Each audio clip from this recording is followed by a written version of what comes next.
version 9-dan gəldik. Uşaqlar, bu version 9-a bu cür yanaşırdılar məsələyə. Bunu göstərdik. İndi istəyirəm ki, bir dənə React proyekti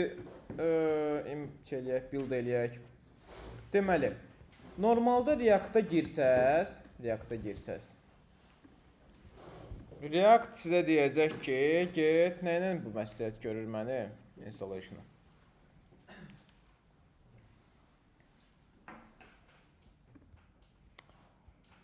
Deyir ki, get, create next app-lə elə bunu. Bu da Next.js-dir. Normalda da elə deyirlər, create React app. Create React app nədir? Yəni, siz create React app eləyəndə, bayaq yazdığımız app.js-i də sizə verir. Bayaq yazdığımız konteyner məsələsi var idi. Hansı ki, root-u tuturduq, onu atırdıq React-ın içinə. Onu da sizə vermiş olur. Sizə public folder verir. Hansı ki, statik CSS-imiz və şəkillərimiz orada olacaq. Onu sizə verir. Sonra React-a aid nə qədər unpackage varsa onu gətirir sizə. Index.js-iniz verir. Hansı ki, biz bax bu hissəni bayaq harada yazdıq? Burada yazdıq, düzdürmü? Bunu index.js-ə çıxardırlar. Onu verir sizə. Daha sonra və package.js-ini verir. Bunların hamısını vermiş olur. Və bir də bildiyimiz Vite var. Vite də uşaqlar bir texnologiyadır. Create React app-dən fərqi odur ki, uşaqlar, bu daha sürətlidir. Bunun indi belə deyim də, oturub çox danışmaq olur, amma bu hal-hazırda sizə izah eləməyim, bu Create React app-dən Vite-in əsas fərqini izah eləməyim, hər hansı bir mənası yoxdur. Siz birinci hələ o React-ın o prinsipini başa düşməlisiniz. Bundle məsələsini başa düşməlisiniz. Bundle nədir? Bundle necə olur? Onu başa düşəndən sonra artıq bəli, Vite ilə Create React app-in fərqinə girə bilərik. İndi uşaqlar, Vite ilə proyektimi nə edəcəm? Yaradacam.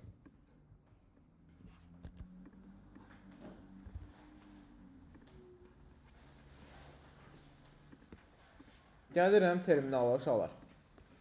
npm create Vite latest. Bunu verirəm. Bax, nə deyir? Deyir, need to install following patches. Deyirsən, yes. Bu sizə package.js-ini yaradacaq. Project name-i buradan verirsiniz. Deyirəm, React intro. Select a framework. Nədir bizdə? React, düzdürmü? React-ı seçirəm. JavaScript-nə hələ yazarız uşaqlar. Bəli. Bizə artıq React intro deyəndə bir proyekt gəldi. Source folderıma baxıram. Source folderımda nə görürük uşaqlar? App.jsx görürük, düzdürmü? Buranı təmizləyim. Bu hazır bir, belə deyim də, sizə artıq hazır olmuş bir kod yığıncağını verir.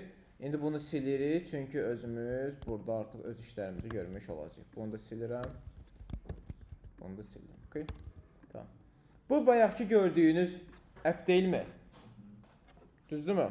Demək görsün, nə oldu be yenə iyi.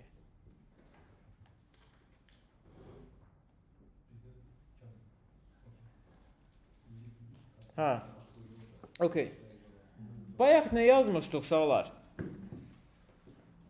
React create element, düzdürmü? Amma hal-hazırda fərqli bir hissə görürsün. Artıq gəlib JSX ilə tanış oluruq. Artıq JSX-dir bu. Yəni, biz function içərisində lore-u dillə desək, HTML yazırıq. Return edirik HTML. Tamam. App.jsx bu qədər. Yəni ki, hələ ki. Main.jsx-imizdə uşaqlar nə baş verir? Bayaqki, yəni app.jsx-imizdəki bu hissə çıxarılır main.jsx-ə. Nə görürük? Document get element bayaqdı root olunub. Bayaq bu hissədə yazmamışdıqmı? Yazmışdıq, düzdürmü? Gələk bizim Vite-in verdiyi HTML-ə baxaq. Nə görürük? Eyni divdirmi? Script nəyə verib? Main.jsx-ə. Main.jsx-ə nə baş verir uşaqlar? Bizim bayaq yazdığımız hissələr baş verir. Root-u tutur, create root-a elib atır. Artıq fikir verirsinizsə, mən app.js'də necə eləyirdim onu? React DOM.create root eləyirdim. Düzdürmü? Amma mənim artıq React intromda package-lər gəlirdi ya, adam götürüb nə edir? Birbaşa onu import eləyir. Nədən? React DOM client-dən. Mən bayaq bunu necə yazırdım? Elə bil library-dən create root-u birbaşa götürmürdüm. Bunu yazırdım. Nöqtə qoyub create root-u götürürdüm. Düzdürmü? Burada da eyni qayda create root-u götürür. İndi sizcə create root metodu necə export olunub həmən library-də? Naming. Yes, naming. Yəni, çünki niyə? Curly breaks eləmişəm də.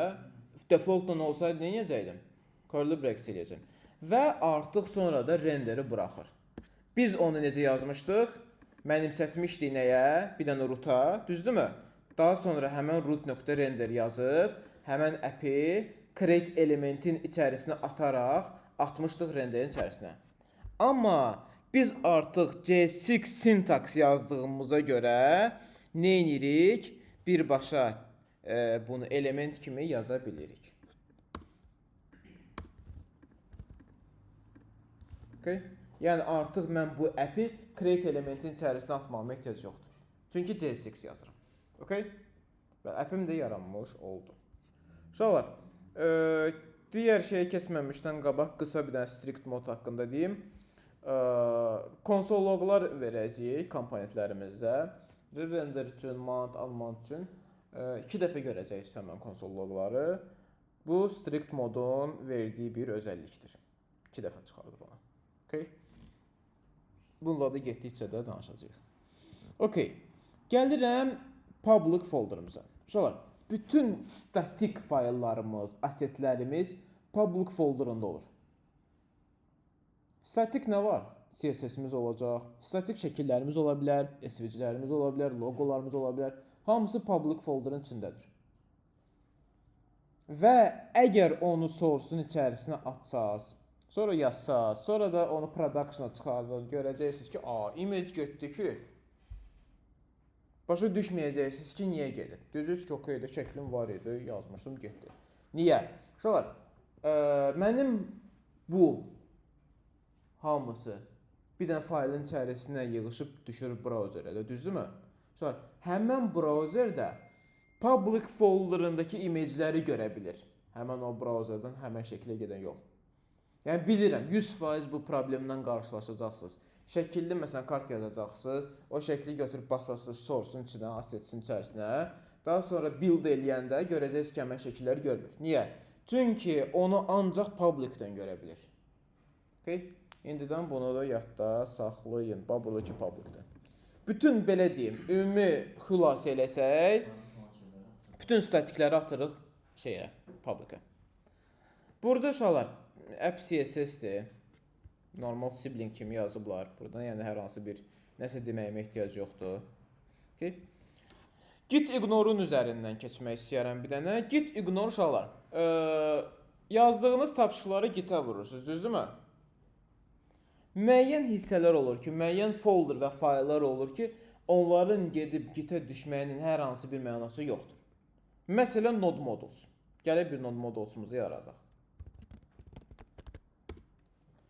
npm install deyirəm və fikir verəcəksə nə qədər şey yüklənəcək.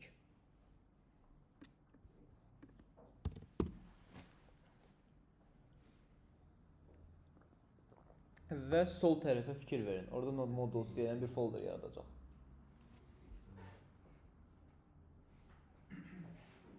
Fikir verdirsə node modulesumuz yarandı. Uşaqlar, bütün React-a aid package-lər olsun, daha sonra istifadə edəcəyimiz köməkçi, yəni library-dən gələn funksiyalar, hamısı uşaqlar, bütün hər şey o node modulusun içərisindədir. Okay? Və node modules özlüyündə çox böyük bir folderdır. Fikir verin. Görün nə qədər içərisində şey var. Görün nə qədər burada. Bunu uşaqlar hər dəfə gitə vurmağın adı yoxdur, mənası yoxdur. Niyə? Çünki hər bir developer həmən reponu çəkəndən sonra bu node modulusu özündə install edə bilər. Ona görə də Gitə vurmamışdan qabaq öz reponuzu mütləq git ignore faylında git ignore faylı yaradırsınız. Bunu yaratmırsınız çünki zaten vitlə eləsiz bu git ignore faylı yaranmış olacaq və orada mütləq şəkildə bax node modulsu yazırsınız. Node modulsu yazırsınız. Bu artıq node modulsdan başlayan bütün folderları nə edir? İcazə vermir ki, getsin gitə. O vitlə yazanda öz gəlib düşür. Vitlə yazan gəlib düşür. Deyirəm kimsə gəlibində create react-dən zad eləyər. Ona görə, okey. Vitlə eləsəz özü eləyəcək. Eləməsəz, gəlib create react app-lə eləsəz, onda özünüz yazmalı olacaqsınız. Bəlkə də yazmalı olmayacaqlar. AD npm-lə yüklənir, git ignore daha gəlir. Gəlir, bomba kimi. Uşaqlar üçün yüklənir. Zor. Okey. Yəni məlumatınız oldu ki, bu git ignore nədir, nə iş görür. Okey. Uşaqlar, ESLint config.js. Bu ESLint config.js nədir? İki cür siz hal-hazırda konfigurasiya şeyə bilirsiniz. Bir pretierdir, bir ESLintdir. Pretier uşaqlar sintaks olaraq kodu düzəldir. Məsələn, probel varsa, space varsa, ara varsa onları düzəldir. ESLint isə daha çox ortaya bir logic qoyur. Məntiqli fixlər edir. Məsələn, const name bərabərdir cihad və bu name'i istifadə eləməmişsiniz. Burada bir warning çıxacaq ki, name unused, istifadə olunmuyor. Bunu sizə bildirən ESLintdir, pretier deyil. Yəni ortada bir logic, məntiq varsa, məsələn bu name variable barəsində ola bilər, importlar barəsində ola bilər. Bunu artıq sizə ESLint bildirəcək. ESLint konfigurasiyasını da buradan eləyə bilərsiniz. Məsələn, no unused vars. Birbaşa error ver. Okay? Bunu indi özünüz belə araşdıra bilərsiniz ki, hansı fildə nəyi versəm nəyi olacaq. Okay? Sadəcə bir üzərindən keçirəm ki, bilin ki, bu ESLint config.js nədir? Avtomatik düzəldəcək yoxsa? Məsələn, bax məsələn, ESLint. Pretierdə shift alt etməsin. Bax, gəl mən sənə bir dənə bir şey göstərim. Məsələn, ESLint nəyə fikir verir də? Bax, bir dənə variable burada yaradacağam. Const something. Bax, istifadə eləməmişəm də. Bax, vuram F-ə. Bir yerdədir cəmi, görsən də. Və import logikimiz də var bizim ki, birinci məsələn library'lər import olmalıdır. Sonra artıq məsələn komponent import oluna bilər, okey? İndi məsələn buradan da bunu götürürəm. Atıram bura. Okey? İndi ESLint'i run edirəm.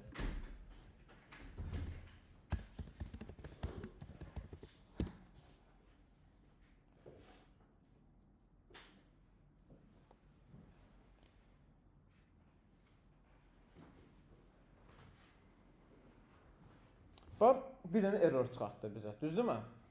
İndi gəlirəm bunun üzərinə. Gedirəm ora. Bax, həmən şeyə gedirəm. Hissəyə gedirəm. Nə yazım? Something is assigned a value but never used. Birbaşa error verir. Bu hardan gəlir?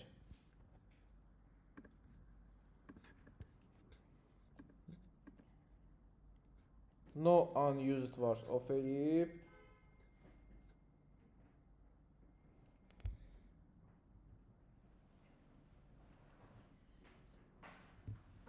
Aha.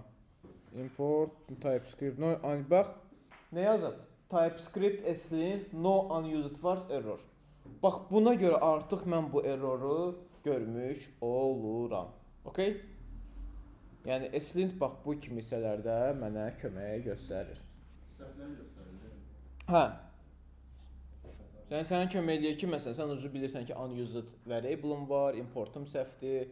Sonra məsələn elə olur ki, if else məsələlərinə belə qarışır ki, məsələn bir dənə if burada lazımsızdır. Heç vaxt o if-ə girməyəcək. Bu kimi кейslərdə sənə göstərə bilir. Konsolda da verir, yoxsa ancaq notda verir? Error. Konsolda da verir. Konsolda da verir. Index.html bunu biz bayaq yaratdıq. Özümüz divimizi yazdıq, skriptlərimizi verdik və buradan fərqli olaraq unpackage-lərlə qoşduq onu. Gəlirəm burada package.json. Şöyle package.json'da proyektimizin adı var. Type'ı var. Bu type olmayan da uşaqlar, bu type model bis nədir? Bu import export məsələlərini dəstəkləyir. Hələ ki bu qədərini bilsəz kifayət edir. Və burada script adında bir field görürsüz, key görürsüz. Sonra bu nə deməkdir? Yəni mən gəlib npm run bu keylərin birini versəm, avtomatik bunlar işə düşmüş olacaqdır. Məsələn, nə edirəm? npm run lint verirəm də, düzdürmü? Gəlib bunu kodlayacaq. Heç nə errorumuz falan yoxdur. Okay? Və yaxud npm run dev deyirəm. npm run dev. Nəyə kodlayacaq? Bunu kodlayacaq. Bəli. Və nədə açmış oldu uşaqlar? 5173-də açmış oldu. Okay? Deyərsiniz ki, bəs 3000-də zadda uşaqlar. With 5173-də açılır. Niyə 5173-də açılır? ROM rəqəmi ilə 5 V deməkdir. 1i 7t 3d e. Ona görə belə. Nə? Əlallah, kreativ adamlar. Kreativ adamlardır, hə. Yazırlar, biz istifadə edirik. Valla. Heç nə, bu da belə. Okay. Və burada belə bir readme faylımız var. Bu da növbəti developer gələndə, sizin o reponuzu özünə çəkəndə burada yazırsınız ki, məsələn, get filan library-ni yüklə, filan library-nin versiyasına, filan library-nin versiyası ilə eyniləşdir. Yəni ki, proyektinizə uyğun nə komand, proses varsa hamısını bura yazmış olursunuz. Okay? Все. Bu da sizin React proyektiniz. Yəni, bu faylları falan getdikcə daha yaxından tanıyacaqsınız uşaqlar. Sadəcə indi hələ ki, bir ümumi bir nə var, nə yox elədim ki, başa düşəsiniz ki, nədir, nədir. Tamam? Okay? Tamam. Ha, nə siyahısı hanı? Source. Bu. Source-dur bu. Bu bütün bayaq danışıqların bunun içərisindədir. Bir dənə SVG-dir. Bütün statik faylların public-də saxlanılır. Okay uşaqlar. Bayaq appdə biz kursu yazdıq da, düzdürmü? Razı. İndi gələk onu JSX sintaksımızda yazaq. Nə eləmişdik biz burada? Div yaratdım. Divin içərisində 2 dənə element var idi. H1 və div. Və divin içərisində bizim nəyimiz var idi? Nə bilim, Turing falan belə bir şeylər var idi. Okay. İndi gəlirəm. Bunu yazıram. Deməli, div. Yazıram ki, Azərbaycani. Kursuz. Düz yazdım. Daha sonra P. Fikir verirsinizsə artıq JSX sintaks nə qədər işimi rahatlaşdırdı. HTML kimi yazıram. Bir də mən məsələn bu artıq P-ni yaratmaq üçün mən bir də gedib create element verməli idim, boş obyekt atmalı idim, contenti ora yazmalı idim. İndi nə istəyirəm? P yazıram Turing. Bəli. Hətta bir dənə div burada atacağam. Bəli, adi HTML kimi yazıram. Div atıram. Həmən bu divə nə edirəm? Class name verəcəm. Amma bayaq nə etməli idim? Həmən obyektə class name verməli idim. Tamam. Rahatlıqla class name verirəm. Məsələn, alignment verəcəm.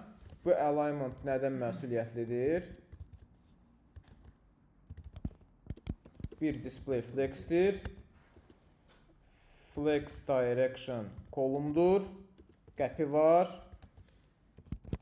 10, 24 piksel. Okay.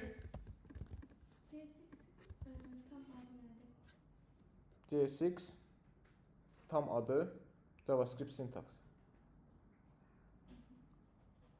Yalan deyirəm, inan deyil. Nə? XML deyil, XML nə idi? XML. Bəs XML syntax nədir? Yox, sintaks nə əlaqəsi? JSX, JavaScript, XML.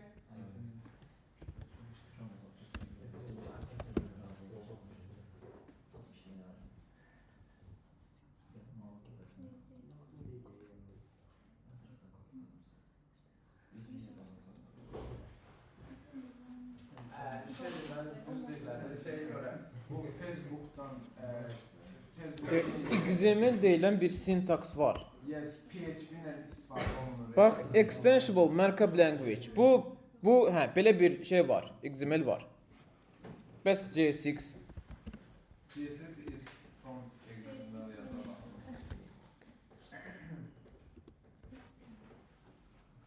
J stands for JavaScript XML. Hə, XML yox, JavaScript XML. Hə, hə. Okay. Tamam. Şahid, aydınlandın. Okay, tamam, davam edə bilərik. P-ni yazıram. Bunları da biraz səliqəyə salaq. Bunu atıram divin içərisinə. Turing deyirəm buna və buna da bir dənə. Of, nə işiyorsan? Bir şey var. Nəyə baxırsan, maraqsızdır ya. Uşaq.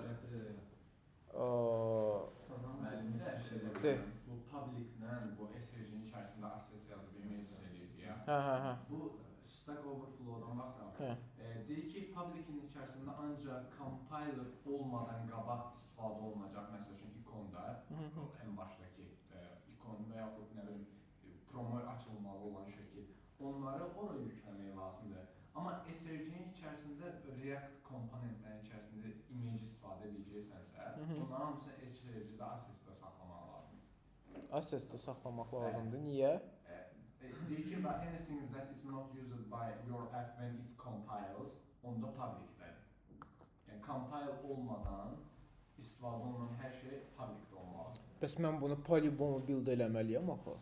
Həm də, yox, yəni build olunur düz, amma orada dinamik şəkildə komponentlər dəyişə bilir ki, axı şəkillər dayanmadan import, export olur ki, axı. Okay, yox, o dinamik şəkildə image-ləri əgər gətirəcəyik, sonra backend girəcək, o heç. O polyb biz o şəkli buraxırıqsa, statik sayılır. Əgər assets-i atıb gətirə bilər, onu eləyə bilər. Bəli. Hə. Və onda da əslində problem çıxmır. Çünki mən natarazı yazanda var ya, mən hər şey assets-in Build eləyəndə problem çıxmadı. Maraqlı, baxaram ona. Mən o şeydə Fatimə də deyəndən sonra getdim baxdım. Fatimədə də elə bir case çıxmışdı, problem çıxmışdı, hə. O dedi, mən getdim baxdım, görüm mən bunları publika keçirməliyim yoxsa yox. Sonra gördüm ki, yox da məsəl üçün publika keçirmək onun ancaq ikonlardır ki, Şey məsələsi də var da, sən assetsən importla gətirmisən hamısını. Hə də, Fatimə importla gətirməmişdi. Fatimə birbaşa source-dan şey verdi, pass verirdi. Məsələ o pass verirsənsə, public-də olmalıdır. Yox, import export məntiqinə salırsan, sən götürmək istəyirsən elə. Hə. Import export Import export get istəyirsən bura gətir yaz. O problem deyil. Hə, assets-i get qoy. Əgər yox, pass-lə istəyirsənsə, mütləq public-də olmalıdır. Yoxsa pass-i görməyəcək. Okay. Turing'i yazdıq və Turing'e yazıram ki, Axundov parkı. Okay. Bu divləri kopyalayırıq. Yayımıza baxaq. Bu neçə ran oldu? 5173 ran olub. Bunları da bağlayırıq. Okay. Azərbaycan kursuz Turing, Axundov park. Bunları da görmüş olduq. Əla, super. Bomba kimi. İndi gəlir uşaqlar. Nəyə? Of, bizimləsən. Okay. Gələk indi uşaqlar komponentimizə çıxardaq. Bayaq app.js-də necə mən bunu komponentə çıxartdım? Birbaşa yuxarıdan yazdım, düzdürmü? İndi hələ ki digər fayla çıxartmıram. Bu fayldaca komponentimi yazıram. Function. Bayaq arrow yazdıq, indi declaration yazaq. Yazıram nə? Kurs. Return.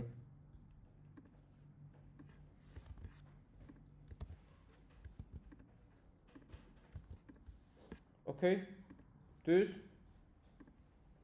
İndi nə etməliyəm? Bunları dinamikləşdirməliyəm. Düzdürmü? Props yazıram. Props nədən görürəm? Mənə artıq kurs komponentini çağıranda göndərəcəyim propslar olacaq. Bura yazıram props name. Props name.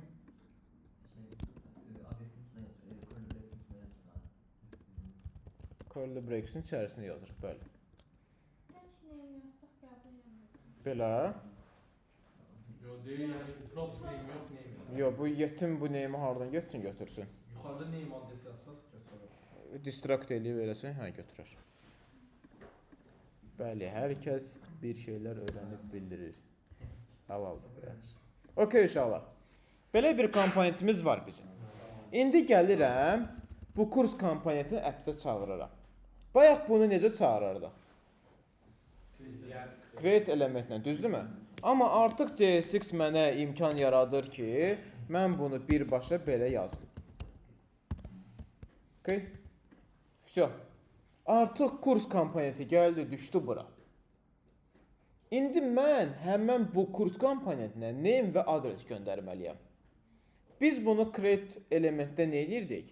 İkinci göndərəcəyimiz arqumentdə, obyektdə bunları bildirir, düzdürmü? Uşaqlar, burada JSX-də nə edirik? Atribut kimi göndəririk. Bizim propslarımız atribut kimi olacaq.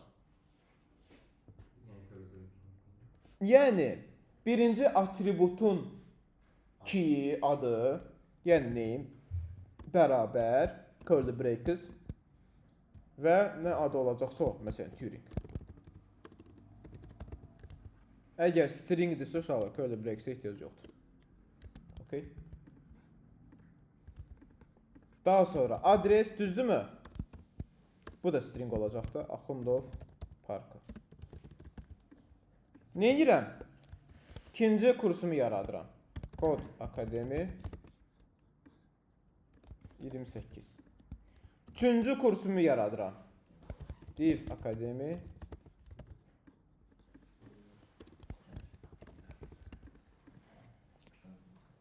Okay.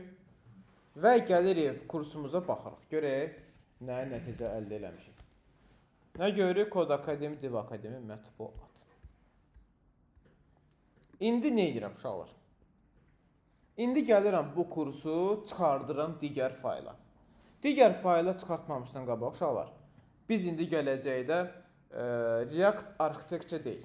Yəni React-da nəyi, harda istəyirsən get yaz. Tamam? Amma məsləhət görülən folder structure-ləri var. Tamam? Gəlirik source-a bir dənə komponent yaradırıq. Komponent yaratdıq. Gəlirəm buradan bir dənə fayl yaradıram. Faylın da adı nə olur? Kurs JSX. Okay. Bayaqki yazdığım kursu kopyalayıram, atıram bura. Və nə yazmalıyam uşaqlar? Bəli, export yazmalıyam. Nə edirik? Gəlirik burada, yaz import, mütləq kurs, artıq buradan kömək etmiş oldu. Okay. Hər şey okeydir? Hər şey okeydir. Tamam. Yaxşı. İndi gələk uşaqlar. Bu kurs komponentinə, mən şəkil məsələn haqqı olacaq.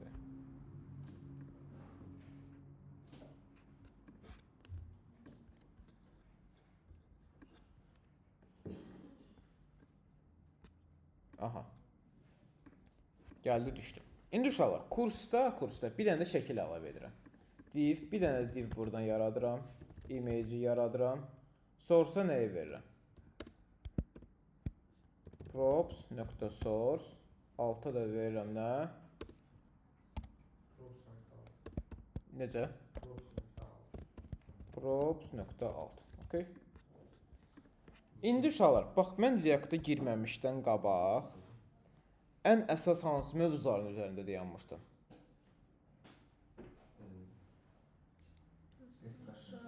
Distraction. Ən birinci distractionların biri idi. Ya varlet cons, ya distract. Düzdürmü? Kim deyəcək ki, mən console log props desəm nəyi görmüş olacam?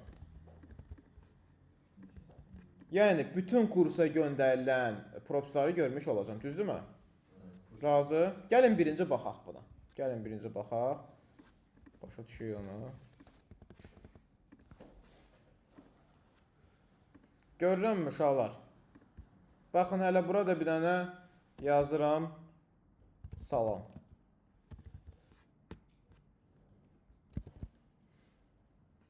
Görürük hamısını. Nədir? Obyekt deyil. Mən gəlib burada distract eləyə bilərəm mən bunların hamısını. Elədim. Hami aydındır bu yer. İndi uşaqlar, bu hissə var ha. Mən nədən bunu distrakt edirəm? Propsdan distrakt eləmirəm. Elə olarmı ki, mən elə bax bunu, elə parametrdəcə hamısını distrakt eləyim?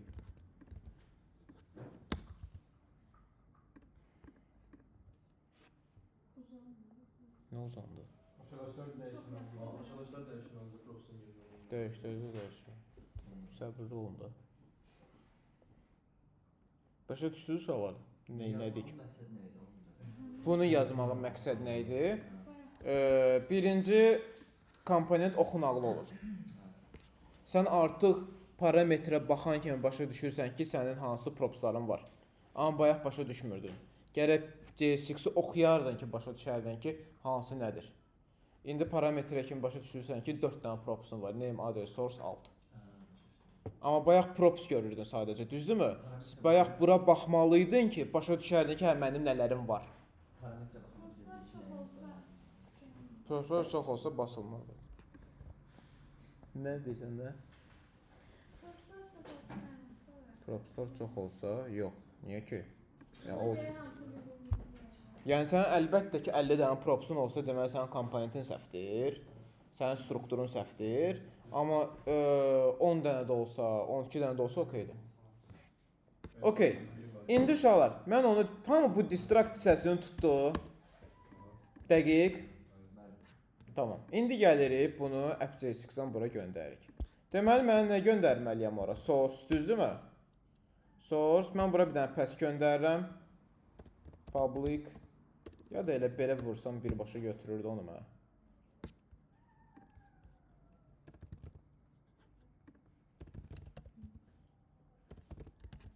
Tamam, bir dənə belə fərq olur ki, onun içərisində bir dənə də nestin içərisində olmuş olur, onda path düzgün qalır.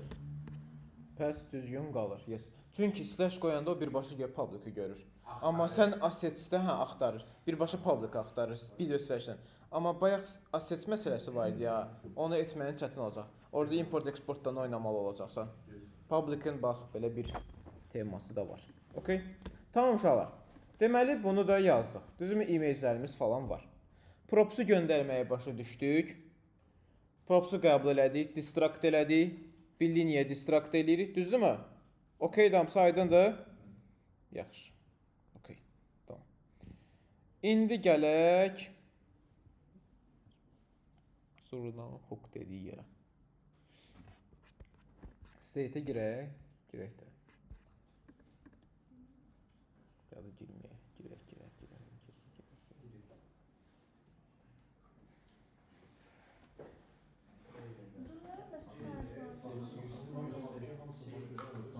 Yox, state'e girməyəcəm uşaqlar. State'e girsən. Okey uşaqlar. State'e girməmişdən qabaq gəlin bir-iki dənə şey də nüansınıza çatdırım. Yox, state'e girsəm aləm deyəcək bilmirəm. Bugün UI verəcəm. React-da UI. Kartlar yazacaqsınız. Section yazacaqsınız. 2 dənə section. Okay? Hə, birinci UI-ı 30-durun bir dənə. Ondan sonra state'e girərik. Okay? Deməli, nüans nədir? 1. Mən gəlib məsələn bu divim var. Bunu return eləyə bilmirəm. Niyə? İlkin. Niyə bunu return eləyə bilmirəm? Fikir verirsənsə error çıxır. Orada sildinizdə divləri sildiniz. Divi sildimi? Yaxşı. İndi niyə divlə işləyir? Bir şeyin içərisində olmalıdır. Aha, o düzdür. Yaxşı, niyə bir şeyin içərisində olmalıdır? Onu da bir dənə desən. Niyə bir şeyin içərisində? Aha, niyə bir şeyin içərisində olmalıdır? Çünki ayrı-ayrı return edə bilmirlər. Bəli. Function ayrı-ayrılıqda uşaqlar nəyisə return edə bilmir. Bir şey return edə bilir, tamam? Və burada belə bir nüans var uşaqlar. Belə bir JSX yazmısınız. Wrap eləməlisiniz bunu nəyəsə. Və belə bir informasiya da verim sizə, çox güman ki, heç bir yerdə eşitməyəcəksiniz, hansı ki o problemlə qarşılan qədər. Uşaqlar, 1500 elementi keçəndə React və Next-də həmən başlayır warninglər verməyə. 1500 element. Yəni ona görə best practice homepage-də 1500 element sayılır.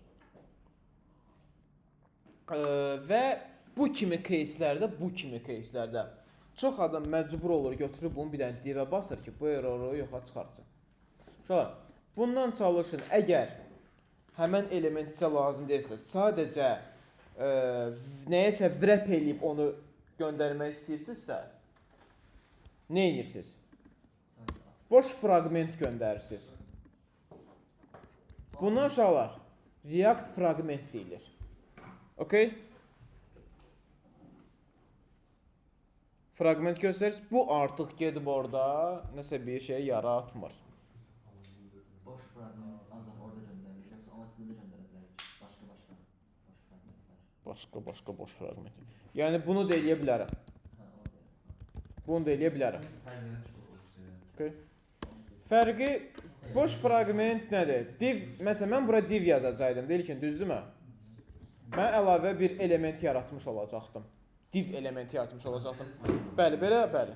Saymır onu React. Okay? İçində boş fragment, yeni boş fragment mənasız. Nə? Sual verir, yəni Aha, hə. mənasız da yəni boş fragment yəni o nasıl deyir? Div verin. Yəni div lazımsa div verin. 20.04 deyir. State-ə girim qalmışam belə.